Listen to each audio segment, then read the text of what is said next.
Inaugurazione dell'anno giudiziario in Corte d'Appello a Venezia. L'indipendenza e l'autonomia della magistratura non sono trattabili, ha detto il ministro Carlo Nordio, raccogliendo le istanze di procure e tribunali. Il collega di governo Calderoli da Milano annuncia la bozza dell'autonomia differenziata martedì in pre-consiglio dei ministri, quindi la tappa in consiglio. Un'altra spaccata a Marghera, ma questa volta la banda dei tombini non c'entra, a essere preso di mira un centro estetico a 600 euro e una lampada professionale, il bottino. Un 45enne residente in Sicilia si è visto recapitare dalla polizia locale di Verona centinaia di verbali per oltre 16.000 euro. Aveva modificato la targa dell'auto per entrare abusivamente in ZTL. La morte del 23enne tunisino negato nel Brenta per sfuggire alla polizia. Oggi pomeriggio ha sfilato per le vie di Padova il corteo del coordinamento antirazzista. Accordo tra sindacati e azienda, all'Electrolux di Susegana i lavoratori hanno donato 170 ore di ferie e permesso a una collega per consentirle di assistere la figlia malata. Caro energia, a nord-est si pagano le bollette più care di luce e gas, lo rivela l'ufficio studi della CGA di Mestre. Nel 2022 i rincari sono costati 10 miliardi. Carnevale, la kermesse che si aprirà ufficialmente il 4 febbraio sarà il momento di ripartenza per la città nel 2023, ottime prospettive per il turismo trainato dai grandi eventi a Venezia. Bentrovati, buonasera telespettatrici, telespettatori di Antenna 3. I temi della giustizia in apertura di questa edizione regionale dei nostri telegiornali al termine di una settimana caldissima proprio sul fronte della giustizia. Questa mattina l'inaugurazione a Venezia dell'anno giudiziario con Carlo Nordio, il ministro trevigiano alla giustizia Nordio e la collega Casellati. Si è parlato ovviamente dei mali della giustizia veneta e non solo. È assolutamente impensabile che io possa anche solo immaginare un vulnus alla indipendenza e all'autonomia della magistratura, che per me sono un elemento sacrale. Sgombra il campo dalle polemiche che negli ultimi giorni hanno caratterizzato la giustizia italiana. Il ministro Carlo Nordio, nella sua prima inaugurazione dell'anno giudiziario da guardasigilli, proprio in quel tribunale che l'ha visto al lavoro come PM per 40 anni. Naturalmente noi proporremo delle riforme perché fa parte del nostro programma che ci è stato affidato dai cittadini con le elezioni, ma contiamo di farlo, come ho detto davanti al signor Presidente della Repubblica, con il contributo e con l'aiuto dell'Accademia, della magistratura e dell'avvocatura. Ma ci sono delle contraddizioni che devono essere risolte, prosegue il ministro, riferendosi al codice penale del 1930 firmato da Mussolini e a quello di procedura penale firmato da Giuliano Vassalli, eroe della Resistenza, modificato e demolito più volte anche dalla Corte Costituzionale. Questi due pilastri della giustizia penale vanno armonizzati tra di loro nell'ambito ovviamente del quadro costituzionale. Nel suo intervento in aula il ministro procede a braccio, accogliendo l'accorata richiesta del presidente della Corte d'Appello Citterio circa la situazione di drammatica carenza di personale, specie amministrativo, nei tribunali del Veneto, ed assicura il suo impegno per risolvere dal punto di vista normativo e pratico il problema. Venezia poi non è l'unica. La mia Treviso, che oggi è qui degnamente rappresentata dal mio collega, è una sofferenza per certi aspetti ancora maggiore. Mi si dice che le denunce alla Procura della Repubblica vengono raccolte con grandissime difficoltà e qualche volta addirittura vengono rinviate per un tempo intollerabile. Intanto lunedì verrà presentato alla presenza del Presidente della Repubblica il progetto di giustizia di prossimità che consentirà a 7.000 uffici periferici di costruire un anello di congiunzione tra cittadini e varie amministrazioni, compresa la giustizia.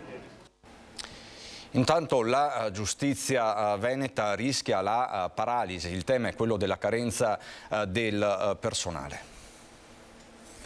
Noi non possiamo andare avanti in queste condizioni. Per esempio, per il personale amministrativo noi siamo arrivati all'osso. In che senso? Che se uno solo dei funzionari, dei direttori, se ne va per qualsiasi ragione, noi non sappiamo come provvedere, il servizio si ferma. Le enormi difficoltà nelle quali si trova la macchina della giustizia del Veneto sono denunciate da tempo, così come i dati sul quadro desolante della carenza di organico. Eppure sentire il grido d'allarme del presidente della Corte d'Appello Carlo Citterio nell'ufficialità dell'inaugurazione dell'anno giudiziario fa davvero preoccupare sulla tenuta dell'intero sistema, ed il presidente non gira intorno nemmeno nell'indicare le responsabilità. Ognuno deve fare la propria parte e la ricerca, la messa a disposizione delle risorse di uomini e strumenti compete ad altri. Tutti noi, magistrati e personale dei vari uffici, faremo comunque sempre la nostra parte, perché abbiamo amore per la giustizia. Appello raccolto dal Guardasigilli, ma anche dall'altro ministro veneto presente, la padovana Maria Elisabetta Alberti Casellati. Noi lavoreremo in questa direzione per migliorare non l'efficienza, perché abbiamo visto che i nostri magistrati nonostante tutto hanno risposto, ma quantomeno per agevolare un lavoro che già di per sé è un lavoro difficile e vitale per tutti i cittadini. E a proposito di riforme, l'autonomia martedì va in pre-consiglio dei ministri e poi ragionevolmente andrà in consiglio dei ministri. Così il ministro per l'autonomia e gli affari regionali Roberto Calderoli a Milano: non me ne frega niente delle regionali perché l'autonomia va al di là delle elezioni, ha aggiunto Calderoli rispondendo a chi chiedeva se l'autonomia arriverà prima delle regionali. Tanto Attilio Fontana stravincerà lo stesso in Lombardia, ha concluso con i concorrenti che ha. Queste le parole dunque di Calderoli pronunciate a Milano. La cronaca ci porta a Marghera per l'ennesima spaccata. Questa volta però non c'entra niente la banda dei tombini.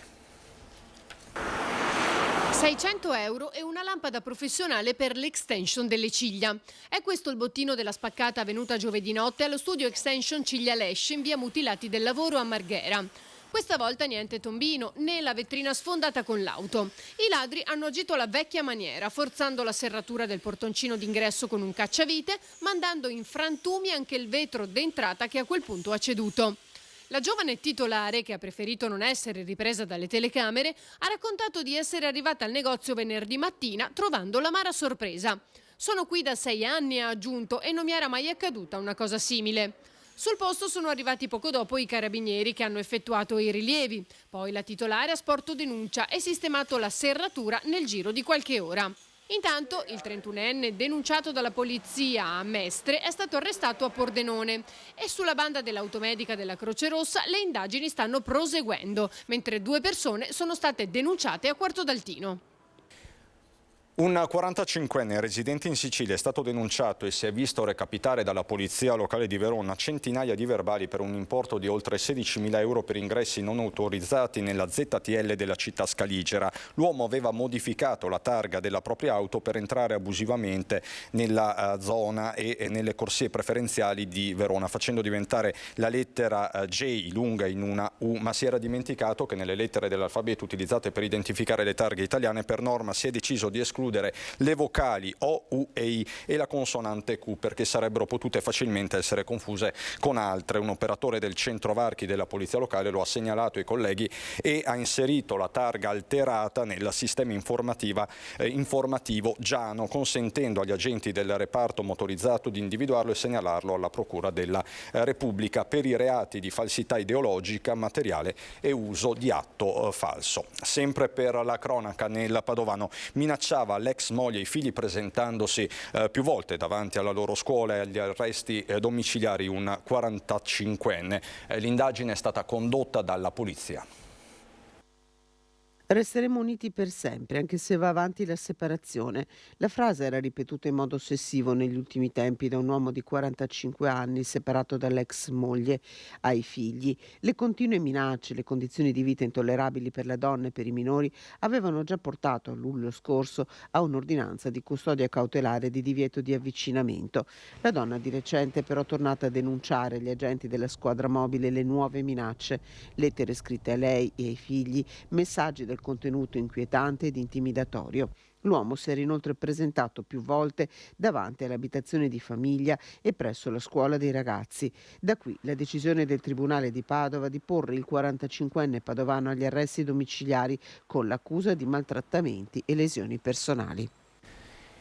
Il 10 gennaio scorso a Ponte Vico d'Arzere, quindi rimaniamo nel padovano, Oussama Ben Reba, tunisino di 23 anni, moriva affogato nelle acque del Brenta per sfuggire a un controllo di polizia. Oggi pomeriggio ha sfilato per le vie di Padova il corteo del coordinamento antirazzista italiano.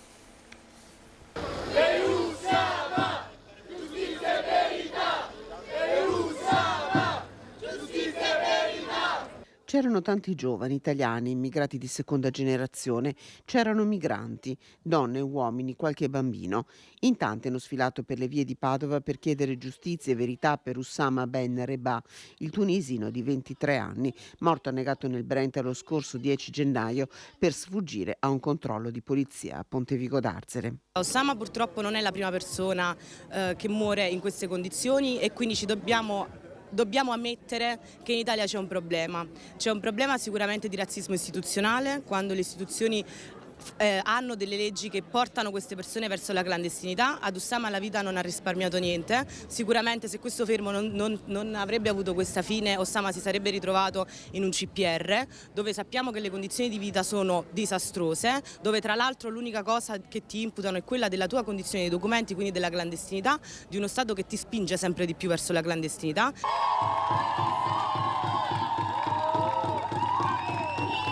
Arrivano da Milano, da Palermo, con il sostegno di molti giovani padovani, sostenitori del nascente coordinamento antirazzista italiano, che ricordano come ci sia una famiglia a piangere Oussama. C'è una famiglia che sta vivendo un lutto, c'è una comunità che sta vivendo un lutto e noi vogliamo essere solidari alla famiglia e vogliamo anche far capire alla città, qui a Padova, che noi ci siamo, esistiamo e che non è possibile pensare che se una persona migrante che viene continuamente considerata invisibile muoia, non esista una comunità di supporto. Noi ci siamo, esistiamo e ci saremo sempre.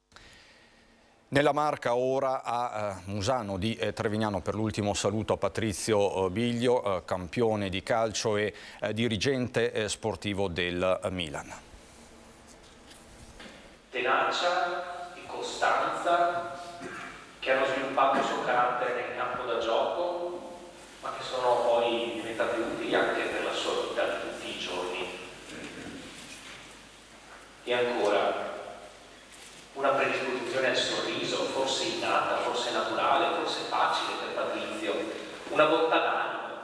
Una vita sempre giocata con il sorriso sulle labbra, dentro e fuori il campo da calcio, quella di Patrizio Biglio, morto pochi giorni fa per un malore durante una partita di padel con gli amici. Nato a Treviso 48 anni fa, Biglio era cresciuto calcisticamente nella Fulgor Trevignano e nelle giovanili del Montebelluna, per poi essere notato dal Milan, quindi la militanza alla Ravenna, all'Hellas Verona in Serie B e ancora la Ternana, il Monza, l'Ancona, tante l'esperienza all'estero, l'ultima come dirigente dell'Academy del Milan in Kuwait. In tanti, amici, compagni di una vita, di ieri e di oggi, tra questi mister Claudio Zola, lo hanno voluto salutare per l'ultima volta, ricordando quella che era la sua caratteristica principale. Così l'ha coniata.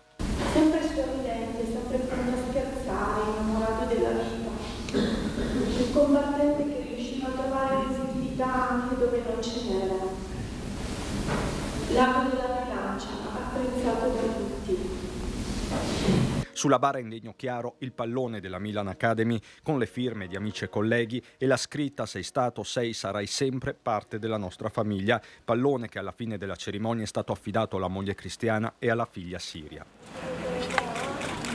E quello di Musano è stato un abbraccio corale a tutti i suoi familiari, soprattutto al papà Daniele e alla madre Maria Augusta, che sul sagrato della chiesa ha ringraziato tutti per il sostegno di questi giorni.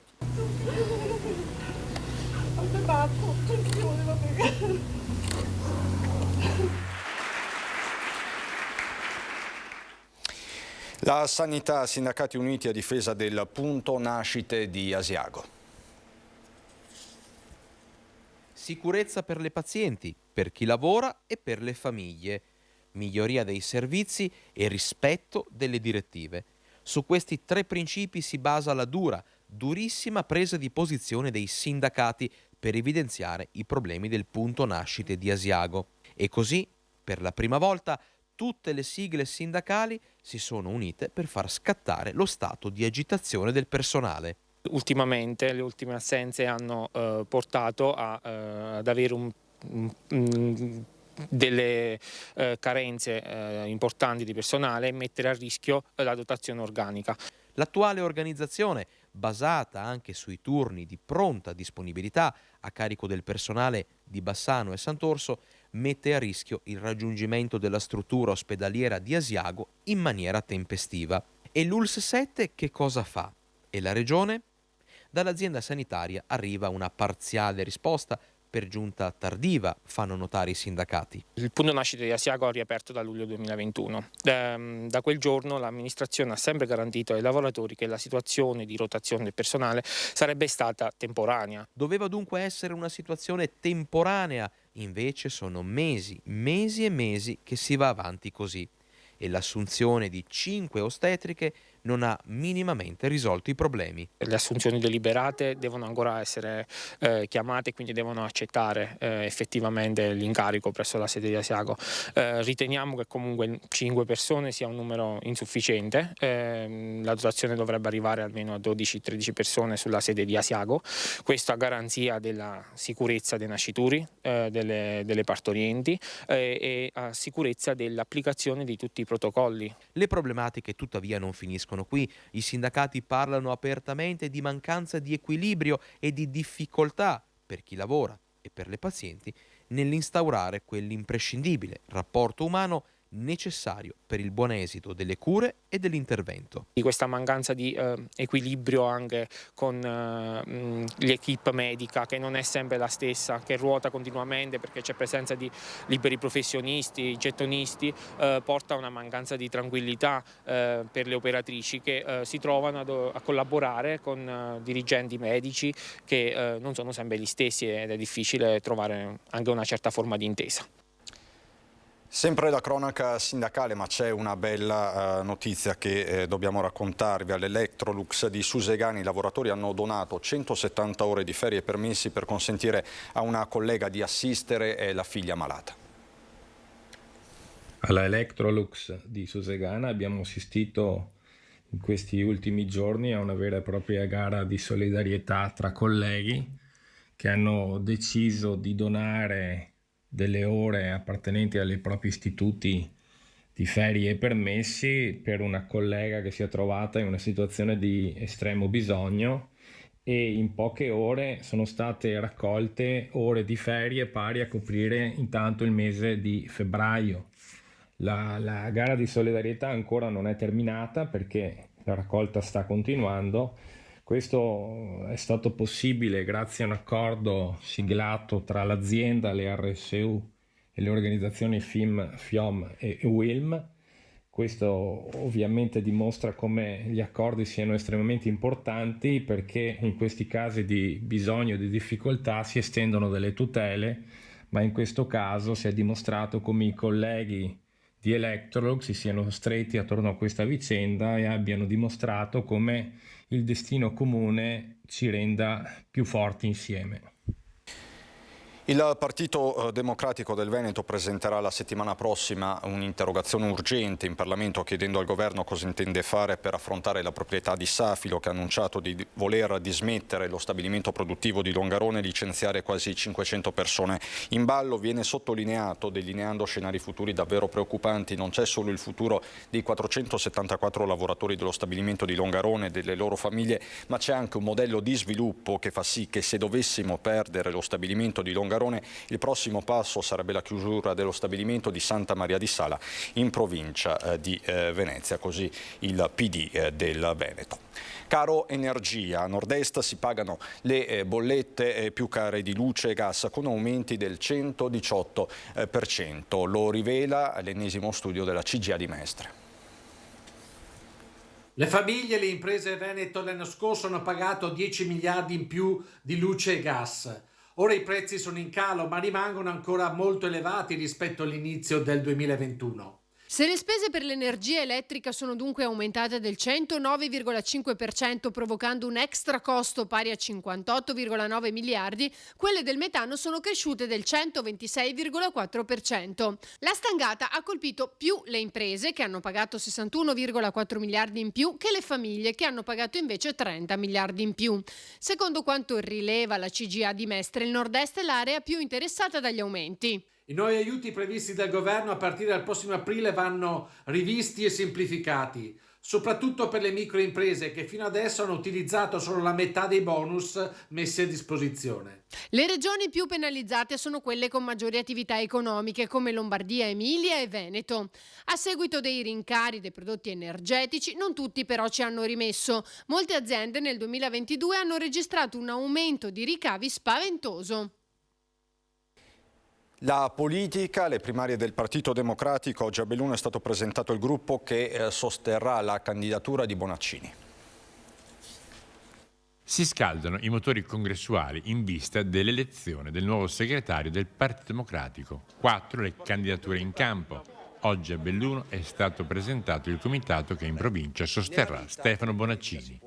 A capitanarlo Roger De Menec, già segretario regionale del partito e poi coordinatore dei parlamentari veneti del PD. Il centrosinistra e il Partito Democratico ha queste due solidità e ha la capacità di trasformare in buon governo le cose che dice.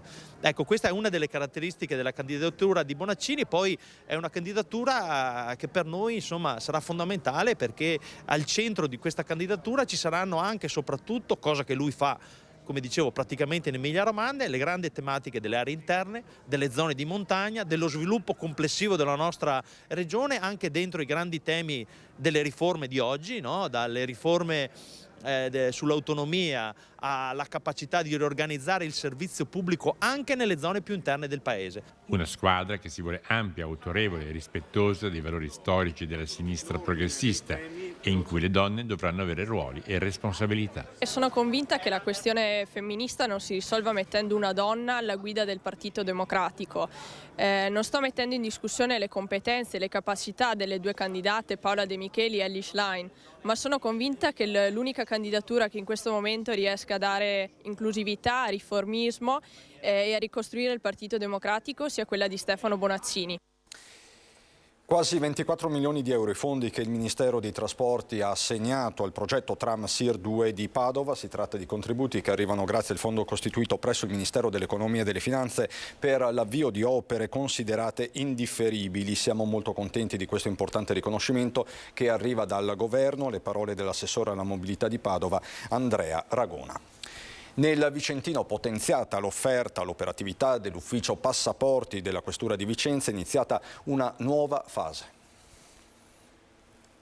Per venire incontro alle esigenze della cittadinanza abbiamo deciso di aprire 5 giorni alla settimana fino alle ore 19 e di fare delle aperture straordinarie anche al sabato in modo tale da poter incrementare in maniera considerevole il numero di passaporti che possiamo rilasciare. L'ufficio passaporti della Questura di Vicenza ha avviato in fase sperimentale l'ampliamento dell'orario disponibile per gli utenti, destinando contestualmente più personale che si dedicherà al rilascio dei passaporti. Un documento delicato su cui vanno fatti numerosi accertamenti. Noi dobbiamo fare verifiche per capire se vi sono dei motivi ostativi al rilascio, quali appunto il mancato pagamento dell'assegno alimentare ai figli minori, piuttosto che interdizioni a lasciare il territorio nazionale da parte dell'autorità giudiziaria, oppure soggetto, per verificare se il soggetto che richiede il passaporto abbia delle pendenze di carattere economico-finanziario con lo Stato e così via. 10 settimane di sperimentazione che potrebbe essere ulteriormente estesa in funzione del numero di richieste. Per ora sulla piattaforma web i posti prenotabili passano da 70 a 100 al giorno. In questa fase si potranno gestire circa 150 appuntamenti giornalieri. Facendo un calcolo approssimativo, tenendo conto che riusciamo a ricevere 50 persone al giorno in più, 5 giorni alla settimana per 10 settimane, sono circa 2500 richieste in più che riusciremo a soddisfare nell'arco dei prossimi 2 mesi. C'è una polemica politica che sta montando proprio in queste ore, in questi minuti, mi verrebbe da dire, che riguarda l'assessore regionale all'istruzione Elena Donazzan. Questa, ve la mostro, è la schermata della Repubblica.it. Online purtroppo i russi accerchiano l'esercito nazifascista, tra virgolette. Di che cosa si tratta? Il segretario regionale del Partito Democratico del Veneto, Andrea Martella, ha chiesto l'intervento immediato del del Ministero dell'Istruzione per stigmatizzare la circolare dell'assessorato Veneto inviata lo scorso 26 gennaio agli istituti scolastici del Veneto, che piega la battaglia degli alpini a Nikolaevka del 26 gennaio 1943 ad una sorta di esaltazione del regime fascista. Chiediamo che si prendano ufficialmente le distanze da grette e pericolose forme di revisionismo surrettizio. L'assessore Veneto all'istruzione aveva inviato nei giorni scorsi una circolare alle scuole per ricordare la battaglia di Nikolaevka, di cui ricorreva l'80° anniversario. Insomma, sta montando la polemica proprio in questi minuti. Noi chiudiamo però con il Carnevale di Venezia, perché ci sono delle buone, delle ottime prospettive. È un Carnevale 2023 con grandi prospettive, quello che si sta avvicinando a pochi giorni dall'inaugurazione ufficiale negli hotel del centro storico è vicino il tutto esaurito.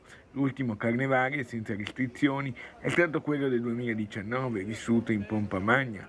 4 anni dopo, ecco quello della ripartenza. Il 2022 è stato sicuramente un anno positivo, un anno nel quale abbiamo visto una timida ripartenza nel primo semestre che si è poi concretizzata con un periodo davvero importante proprio a partire da giugno, quando è cessata la fase pandemica e quindi la riapertura di quasi tutti i mercati. Il vice direttore dell'Associazione Veneziana Albergatori Daniele Minotto non nasconde l'alto livello di aspettative di tutti gli operatori. Vediamo già un numero di prenotazioni importanti. Gli eventi previsti nella città, la Biennale, il Salone Nautico, aiuteranno sicuramente ad essere un attrattivo ulteriore. E davvero contiamo che il 2023, nonostante il costo impressionante che hanno avuto gli elementi dovuti alla gestione, cioè i costi dovuti alla bolletta energetica, quelli che sono tutte le filiere produttive, però se sarà allineato a quello che è stato il secondo semestre del 2022, sarà sicuramente un anno molto positivo. Venezia, traino per tutta la regione. Siamo convinti che Venezia resterà una delle mete principali e permetterà a tutta la regione, in modo particolare anche alla città di Mestre, la parte della terraferma, a rivedere quelle che erano le occupazioni abituali che vedevamo negli anni precedenti, pre-acqua alta e pre-pandemia. Dal Veneto è tutto, vi lascio alla meteo, buona serata.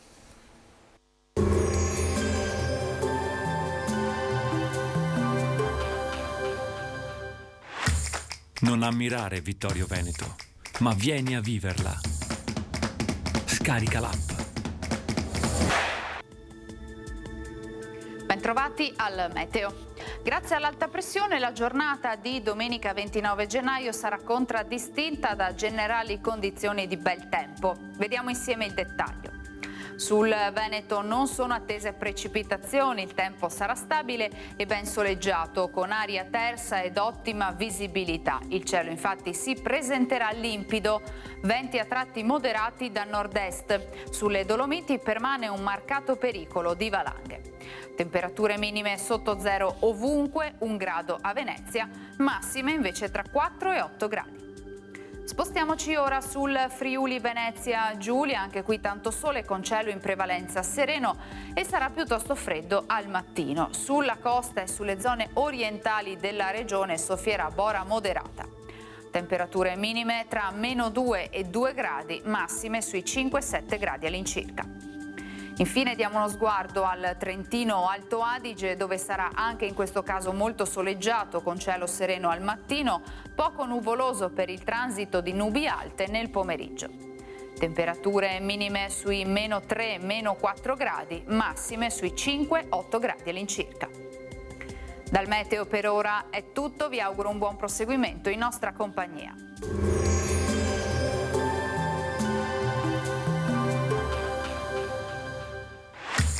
Non ammirare Vittorio Veneto, ma vieni a viverla. Scarica l'app.